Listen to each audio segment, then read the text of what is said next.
now I'm kind of interested to hear about like when you work with different founders, right? What kind of personality or characteristics that really stands out that you will say, oh, this is the founder, the kind of founder that I really, really want to invest in. Yeah, we are really focused on founders when we make underwriting decisions. Some firms focus more on market, others focus on product.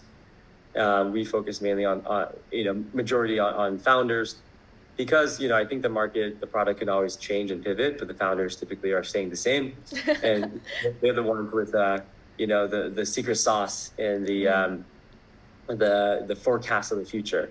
So we rely a lot on the founders to guide the company and the ship to the greener pastures, if you will. So when we look at founders, I think some of the qualities and characteristics that stand out to us include a habitual state of cautious optimism. As a founder, you need to have optimism in order to carry you through all the ups and downs of being a early stage founder in Web3. Also having a lot of high energy. This is especially in Web3, right? It's a 24/7 market. Yeah. You're always on Twitter, Telegram, and you need to ingest and intake information and synthesize that information to actionable, deliverables in a very fast and quick and an efficient manner. So if you're not able to move quickly and understand the competition, and the market can turn in a second, so you need to really be able to turn and kind of move with the markets.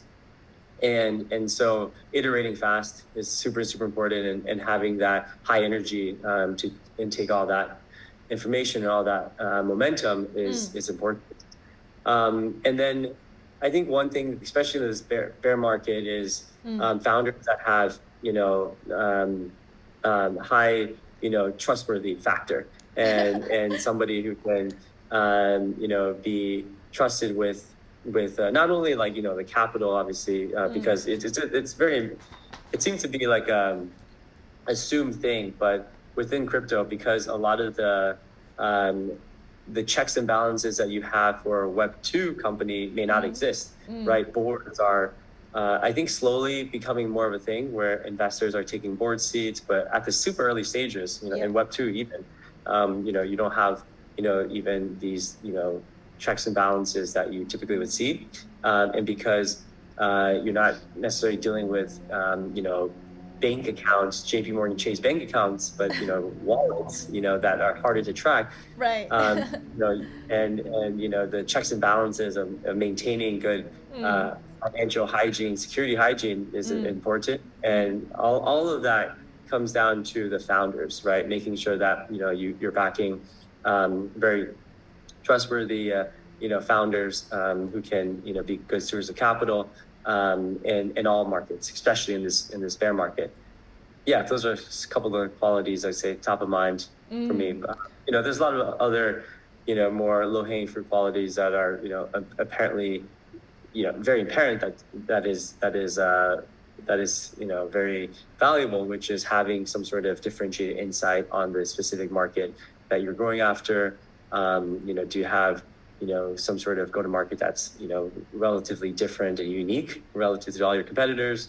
Are you trying to create a new market? So I think those are table stakes that we need to also assess. Yeah, I do agree with you that I think most of the crypto founders, they have very strong personalities, and they're always like very fast forwarding, going after different processes.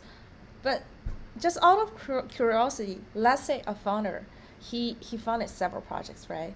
But then for the next project, he wants to anonymously be on the project. How would you react to that?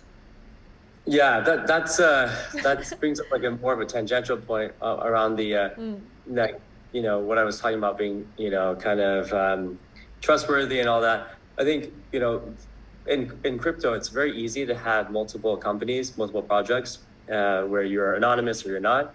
And that happens, sometimes where our founders, pitch us on different ideas.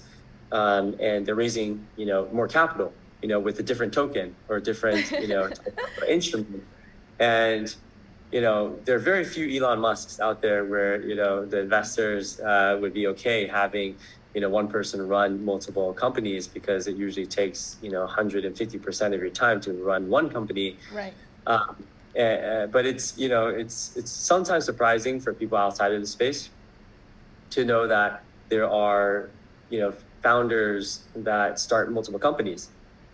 And I think that is, fine if you're able to do well with your first company or your second company in the crypto space. But a lot of times, the founders may lose conviction on what they're building, and they just kind of move to something else. So that's not, okay. And I think, being anonymous is also not preferred for us, because that just leads to inherent, misalignment of incentives, right? There's no need to, there are big reasons why you would want to stay anonymous that do not align well with, investors in maybe your team. Right. Yeah. I I think this kind of phenomenon, or this actually happens a lot in the crypto space, because once people make money off like one project, they want to move on to the next thing. And I do hope this kind of situation gonna be improved over time as the crypto market matures.